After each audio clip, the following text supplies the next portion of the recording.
రాష్ట్రంలో మున్సిపల్ శాఖ మంత్రిగా ఉన్న గౌరవ ముఖ్యమంత్రి గారు నిన్న మొన్న మాట్లాడుతున్న కొన్ని విషయాలు గమనించున్నాం. ఎక్కడో చెరువు బ్యూటిఫికేషన్ చేస్తున్నాం, హైడ్రా వచ్చిన తర్వాత వాళ్ళ వల్లనే మంచి బ్యూటిఫికేషన్ జరిగిందనేది మాట్లాడుతున్న సందర్భం చూస్తున్నాం. చాలా సంతోషం. ఒక్కొక్క చెరువు తీసుకొని బ్యూటిఫికేషన్ చేయాల్సిన బాధ్యత ఉంది ప్రభుత్వానికి. గతంలో కేసీఆర్ గారు ఉన్నప్పుడు ఇలాంటి చెరువులు చాలా చేసినాం బ్యూటిఫికేషన్, వందలాది చెరువులు బ్యూటిఫికేషన్ చేసినాం. కానీ 2 సంవత్సరాలలో పరిస్థితి ఏంటంటే చేసిన చెరువులని ఇట్లా గుర్రపు డెక్కతోని వాటిని క్లీన్ చేయకుండా కట్టను చెరువు చుట్టుపక్కల ఉన్నది కూడా నీట్గా లేకుండా ఓన్లీ కొత్త చెరువులు మాత్రమే నిన్న మొన్న ఫోకస్ చేసి చూపించున్నారు కదా, అంతకన్నా బాగుండేది. కానీ 2 సంవత్సరాలతో మొత్తం అస్తవ్యస్తంగా తయారండి. గౌరవ ముఖ్యమంత్రి గారికి ఒకటే కోరుతా ఉన్నాం, హైదరాబాద్ టేకప్ చేసిన చెరువులే కాదు, ప్రతి చెరువు కూడా బ్యూటిఫికేషన్ చేసిన చెరువులు వందలాది చెరువులు ఉన్నాయి. కేటీఆర్ గారు మున్సిపల్ శాఖ మంత్రిగా జిహెచ్ఎంసీ ఏరియాలో సరౌండింగ్ రింగ్ రోడ్ లోపల ఉన్న అన్ని చెరువులను కూడా హెచ్ఎండిఏ నిధులతోని పెద్ద ఎత్తున బ్యూటిఫికేషన్ చేసిన చెరువులు చాలా ఉన్నాయి. పోతే ఈ 2 సంవత్సరాలలో వాటి నిర్వహణ గాలికి వదిలేశారు. ఇక్కడ వాకింగ్ చేసుకుంటున్న వాళ్ళందరూ కూడా బాధపడుతుంది అదే. చాలా బాగా ఉందని మేము వాకింగ్కి వస్తూ ఉంటే ఈరోజు నిర్వహణ లోపం వల్ల దోమలతో పోకిరులకు నిలయమై ఈరోజు ఇబ్బంది పడుతూ ఉన్న సందర్భంలో ప్రభుత్వం చొరవ తీసుకొని, ముఖ్యంగా జిహెచ్ఎంసీ కమిషనర్ గారు చొరవ తీసుకొని ఏవైతే గతంలో లేక్స్ అన్ని కూడా మేము డెవలప్మెంట్ చేస్తున్నామో వాటి నిర్వహణ బాధ్యత ఎవరికి ఇస్తారో ఎవరికొకరికి ఇవ్వండి. గతంలో మున్సిపల్ డిపార్ట్మెంట్ నుండి, మున్సిపల్ కార్పొరేషన్ నుండి చేసేవాళ్ళం మెయింటెనెన్స్. ఇప్పుడు మొత్తం వదిలేయడం వల్ల ఏమైపోయిందంటే మొత్తం చెత్త చెదారం, కనీసం ఇక్కడ వచ్చి కూర్చోలేని పరిస్థితులలో పిల్లల ఆట సంబంధించిన వేస్తున్నాం, ప్లేయింగ్ ఏరియా ఉంది, అదంతా కూడా చెత్త చెదారంతో. ఇక్కడ అట్లాగే ఎక్సైజ్ జిమ్కి సంబంధించి ఓపెన్ జిమ్ ఉంది, అక్కడ కూడా చెత్త చెదారంతో నిండిపోయింది. మరి వచ్చిన వాకర్స్ అయితే దాన్ని క్లీన్ చేసుకోలేరు కదా, తప్పకుండా అది మున్సిపల్ డిపార్ట్మెంట్ బాధ్యత ఉంటుంది.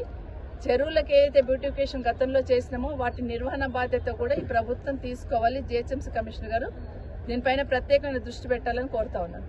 గౌరవ ముఖ్యమంత్రి గారు 2 రోజుల కింద మాట్లాడుతూ ఒక మాట చెప్పినారు, రోడ్ల మీద చెత్త ఉంటుంది, శానిటేషన్ సిబ్బంది అసలు సరిగా పనిచేయట్లేదు అనే లెవెల్లో ముఖ్యమంత్రి గారు మాట్లాడారు.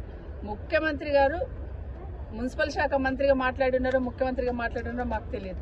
కానీ మున్సిపల్ శాఖ మంత్రిగా మాట్లాడినా ముఖ్యమంత్రిగా మాట్లాడినా ఆయన మీదున్న బాధ్యతను కింది వాళ్ళ మీద తోసేసే ప్రయత్నం చేస్తున్నారు. బాధ్యత రహితంగా మాట్లాడున్నారు ముఖ్యమంత్రి గారు అయితే. ఎందుకంటే శానిటేషన్ సిబ్బంది సంబంధించిన వాళ్ళు మార్నింగ్ 3:30కి లేచి వస్తారు, 5 o'clock వాళ్ళు డ్యూటీలో ఉంటారు. 5 నుండి వాళ్ళంతా కూడా స్వీపింగ్ చేసి చెత్తంతా ఎత్తుకుపోతున్న సందర్భం చూస్తూ ఉన్నాం.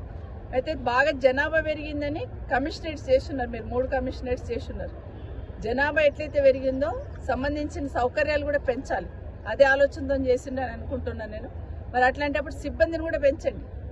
ఆ రోజు గతంలో కేసీఆర్ గారి నాయకత్వంలో కేటీఆర్ గారు స్వచ్ఛ ఆటోస్ దాదాపుగా 4,500 ఇచ్చారు. మీరు నా స్వచ్ఛ ఆటోస్ గురించే చెప్తున్నారు. 5,000 స్వచ్ఛ ఆటోస్ ఇచ్చినాం, వాళ్ళు ఏం చేస్తున్నారో తెలుస్తలేదని మాట్లాడుతున్నారు. అంటే ఏం చేస్తుండో నాకు తెలుస్తలేదని ముఖ్యమంత్రి గారే మాట్లాడితే ఇంకెవరు చూస్తారండి? ముఖ్యమంత్రి గారే ఏం చేస్తుండో నాకు తెలియట్లేదంటే మీ పాలన అట్లా ఉంది, అంటే మీ పాలన అట్లా ఉంది, పాలన మీద మీ చిత్తశుద్ధి అట్లా ఉంది అనిపిస్తూ ఉంది. నిజంగా ముఖ్యమంత్రి గారు అనుకుంటే రివ్యూ చేసి స్వచ్ఛ ఆటోస్ పెంచాలి, పాత ఆటోస్ 5 సంవత్సరాల కింద ఇచ్చిన ఆటోస్ మార్చే ప్రయత్నం చేయాలి, సిబ్బందిని పెంచాలి, వాళ్ళ జీతాలు పెంచాలి. ఇవన్నిటిని పక్కకు వదిలేసి మీ మీద ఉన్న నెపాన్ని అక్కడ నెట్టేస్తున్నారు. 15 రోజుల కింద ఏమన్నారండి ముఖ్యమంత్రి గారు? చెత్త ఏడన కనిపిస్తే సస్పెండ్ చేస్తా అన్నారు.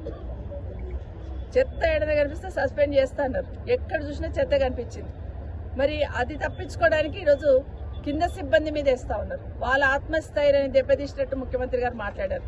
కరోనా టైంలో కూడా మనమందరం ఇంట్లో కూర్చుంటే పని చేసిన వ్యక్తులు ఎవరంటే ఓన్లీ ఈ మున్సిపల్లో పనిచేస్తున్న శానిటేషన్ సిబ్బంది మాత్రమే పనిచేస్తారు. వాళ్ళు కరోనాకు భయపడకుండా రోడ్లు ఊడ్చారు, మొత్తం రోడ్ల మీదే ఉన్నారు. చనిపోతే డెడ్ బాడీస్ కూడా వేసుకుపోయినారు కరోనా అప్పుడు. వాళ్ళంతా సేవలు అందించినారు. వాళ్ళ ఆత్మస్థైర్యం దెబ్బతింటట్టయితే దయచేసి మాట్లాడద్దు. మీరు దాన్ని పెంచే ప్రయత్నం చేయండి, సిబ్బందిని పెంచండి, ఆటోస్ పెంచండి. ఈరోజు చెప్తా ఉన్నారు మా వాళ్ళందరూ, గార్బేజ్ అంతా పక్కన చెత్త రోడ్ పక్కన ఉంటే ఎక్కడ ముఖ్యమంత్రి గారు సస్పెండ్ చేస్తారన్న భయంతో అక్కడే తగలబెట్టేశారు. ఆ తగలబెట్టడంతో మొత్తం వైర్లన్నీ కూడా తగిలిపోయి పెద్ద ప్రమాదం నుండి బయటపడ్డామమ్మా అని చెప్తున్నారు మా కాలనీ వాసులందరూ. అంటే వాళ్ళకు ఒక డైరెక్షన్ ఇవ్వాలి. గతంలో పల్లె ప్రగతి, పట్టణ ప్రగతి ద్వారా కేసీఆర్ గారు ఒక డైరెక్షన్ ఇచ్చారు.